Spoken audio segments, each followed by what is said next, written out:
అందరికి నమస్తే. మనకొక బ్రేకింగ్ న్యూస్ వచ్చింది.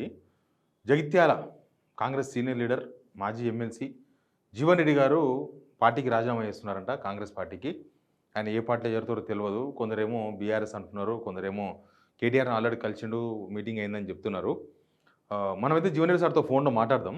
జీవన్ రెడ్డి సార్ ఏ విషయం చెప్తారో తెలవదు. ఎందుకంటే ఇప్పుడు చాలా వార్తలు వస్తూ ఉంటాయి. దాంట్లో నిజమేందో, అబద్ధమేందో తెలవదు. కాబట్టి మనం జీవన్ రెడ్డి సార్ మాతో మాట్లాడితే చాలా విషయాలు తెలుస్తాయి.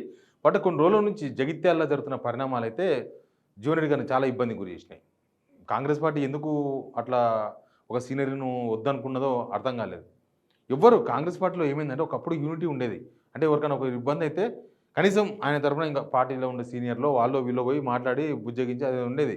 ఇప్పుడు ఏమైపోయిందంటే ఎవరికి వాళ్ళే అయిపోయినరు. నాకెందుకు, నా పని నాకుంది. నాకు ఆయన ఉంటే ఏంది, పోతే ఏంది. ఆయన రేవంత్ రెడ్డి ఇబ్బంది పెడుతున్నాడు. సంజయ్‌ని చేర్చుకున్నాడు, మీకు తెలుసు కదా జగిత్యాల ఎమ్మెల్యేను.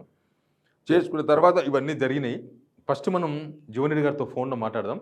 జీవన్ రెడ్డి గారితో ఫోన్‌లో మాట్లాడిన తర్వాత నెక్స్ట్ మళ్ళీ మనం ఎక్స్‌ప్లెయిన్ చేద్దాం.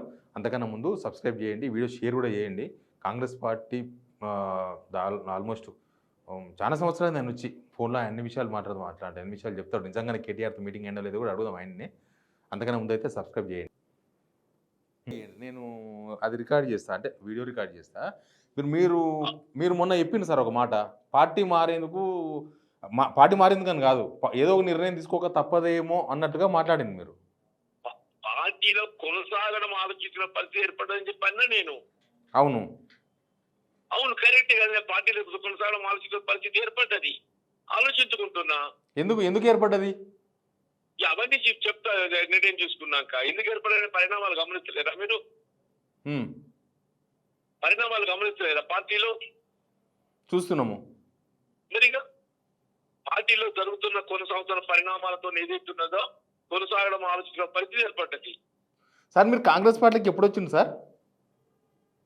1984 December I believe. 84. 84 December. Almost 42 years.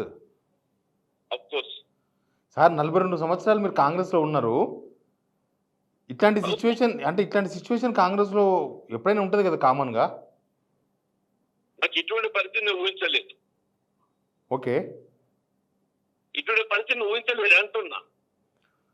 కానీ మీరిచ్చిన స్టేట్మెంట్ చాలా అంటే నేను నిర్ణయం తీసుకోక తప్పదేమో అన్న ఒక స్టేట్మెంట్ చాలా అర్థాలకు దారితీస్తుంది అది. అవును, మరి తప్పేముంది అందులో? మీరు ఆ స్టేట్మెంట్ ఇచ్చినాక ఎవరు మీతో మాట్లాడలేదా? పీసీసీ ప్రెసిడెంటో ఎవరెవరు? ఎందుకు మాట్లాడతారు? అదేంది సార్ మీరు 42 సంవత్సరాలు సార్ కాంగ్రెస్‌లో మీరు మొత్తం మీ జీవితం అంతా ఆయనే ధారపోసిండు కదా!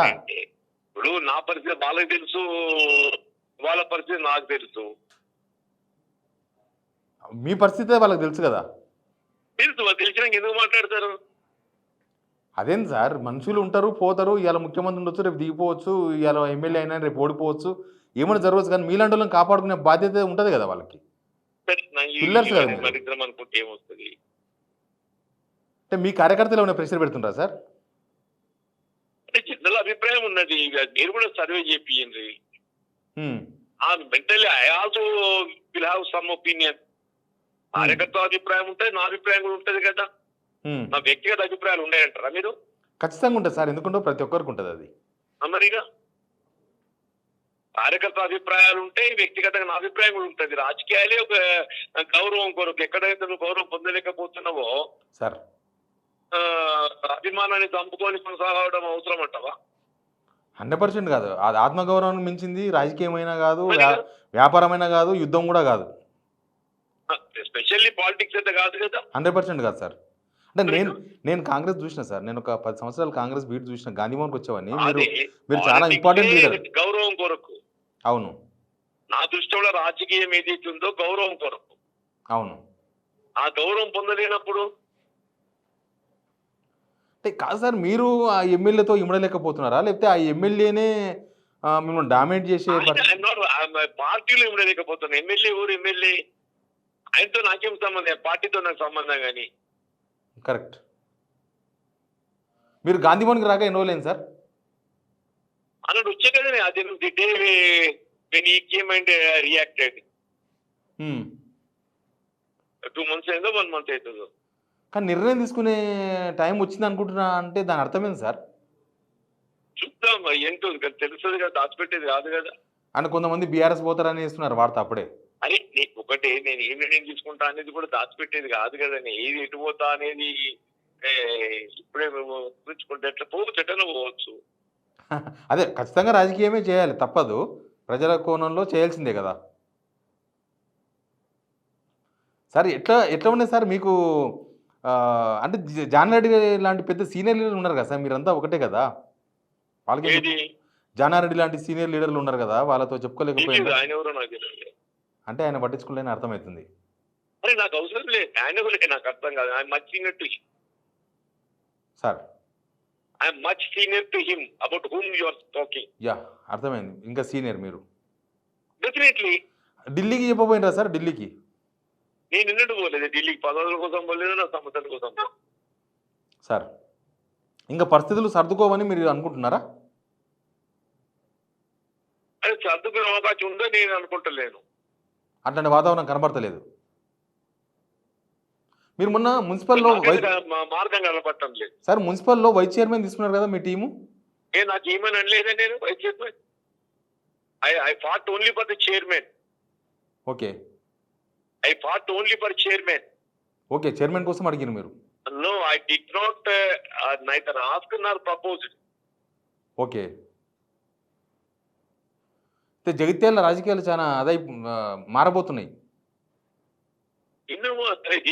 చూడాలి కాదు సార్, కొంతమంది డేట్ కూడా ఫిక్స్ చేసింది సార్. ఈ నెల 25కు జీవన్ రెడ్డి గారు ఏదో కావాల్సింది ఇయ్యాలో రేపు ఎన్నడో నాడైతే. ఓకే కావాల్సిందే కదా ఎన్నడో నాడైతే. అంతే అంతే అంతే తప్ప సార్. పరిస్థితులు బాగాలేనప్పుడు మనకు అనుకూలంగా లేనప్పుడు ఏదో డేట్ 25 కాకపోతే 26 23 ఏదో ఒకటి అవుతుంది. ఏదో ఒకటి అవుతుంది.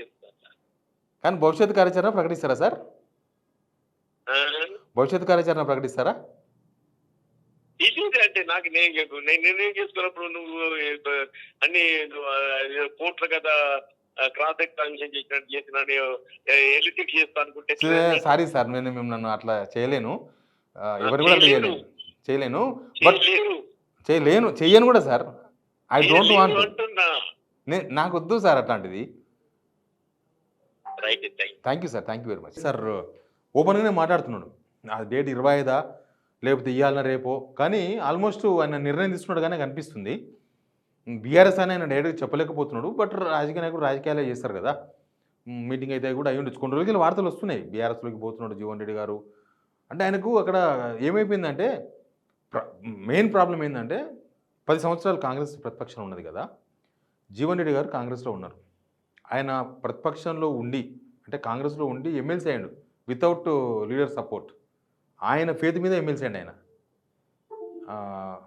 అయితే ఏమైందంటే మొన్న సంజయ్ ఏరిండు, బీఆర్ఎస్ నుంచి గెలిచిన సంజయ్ కాంగ్రెస్లో ఏరిన తర్వాత ఆయనకి ఇంపార్టెన్స్ పెరిగిపోయింది. మొన్న మున్సిపల్ ఎలక్షన్స్లో సిలిండర్ గుర్తు, యాపిల్ గుర్తు, కిరసనాయిల్ గుర్తు, ఆ గుర్తు ఈ గుర్తు మీద ఇండిపెండెంట్గా గెలిపించుకున్నాడు జీవన్ రెడ్డి గారు. ఇండిపెండెంట్గా గెలిపించుకొని ఇక వద్దు, ఆయన చైర్మన్ అడిగితే వైస్ చైర్మన్ ఇచ్చినని చెప్తున్నారు. బట్ ఇది ఒక కీలకమైన కుదిపే. జీవన్ రెడ్డి గారు సరే ఆయన బీఆర్ఎస్ పోతారని చెప్తున్నారు, బీఆర్ఎస్ పోతారు, ఏదో ఒకటి అవుతుంది, అది వేరే విషయం. కానీ కాంగ్రెస్లో ఉన్న పరిస్థితులకు అద్దం పడుతుంది. కాంగ్రెస్ పార్టీలో ఎట్లాంటి సిచ్యువేషన్లు ఉన్నాయి, ఎవరికి వాళ్ళే యమునా తీరే అందరు డబ్బులు సంపాదించుకునే పనిలో ఉన్నారు తప్ప కాంగ్రెస్ ఒక లాయలిస్టు, ఒక లీడరు ఉంటాడు పోతాడు ఇవ ఏం లేవు. వాళ్ళకు పార్టీ మారనే లేదు. సంజయ్ ఉంటాడు ఉండడు కూడా తెలియదు.